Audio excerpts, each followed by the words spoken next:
At this place in history, we're in Burlington off Pine Street with Executive Director of the Vermont Historical Society, Steve Perkins. Steve, we're talking about what's behind us, I assume. We're not getting bagels, right? We may get bagels later, but you know, right behind us here is the Pine Street Barge Canal, or as it used to be known, the Burlington Barge Canal. Barge Canal, what does that mean? So a barge canal, well, many different meanings. This barge canal was very important in the growth of Burlington as a worldwide lumber center. So the lumber industry, where were the trees coming from? So the trees are coming from Canada, okay, and they were coming down the Richelieu River into Lake Champlain, and then they were coming to Burlington, where they then could be milled, planed, and transshipped out via railways. There's a huge rail center all through here. So this brings us to the barge canal. Yeah. So when they say barge, we're talking about kind of sailing canal boats, not really barges. There was a guy named Lawrence Barnes, very wealthy guy in Burlington. This is how he made his money. He realized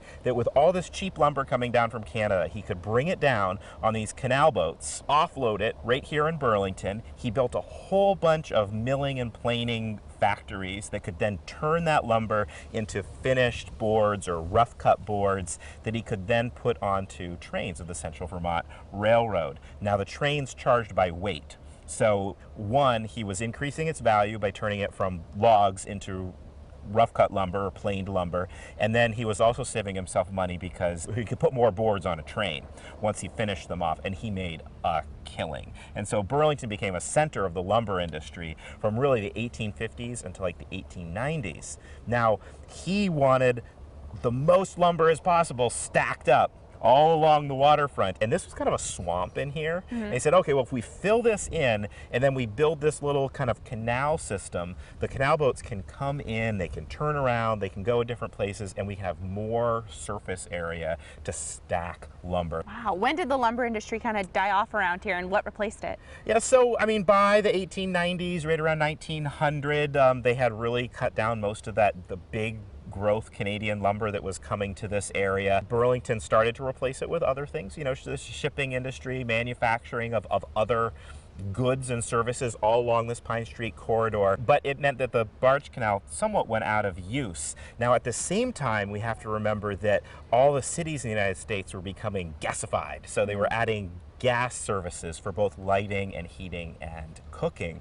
Now that gas did not come from natural gas like we think of today. Generally speaking, it came from coal gasification. So they took coal, which was mined in the Appalachians. It was brought up by train to this area, and we had what was called a coal gasification plant, which was on the site of where Burlington Electric headquarters is now. And it turned coal into gas that was then pumped into the city of Burlington. The problem with coal gasification is you end up with a lot of toxic byproducts, coal tar, cyanide, any sort of kind of gross chemicals. And you know, what did they do with those chemicals from 1900 or so up until 1966 when the plant closed? They just dumped it out the back door. And the back door is right here. The swamps all around this barge canal. Ultimately, I think today we know this area as a super fun site more than as a great example of our industrial past. If you want to know about our history, come down and take a look at the barge canal. At this place in history. You're watching Local 22 News this morning. Local news that matters to Northern New York, Vermont, and New Hampshire.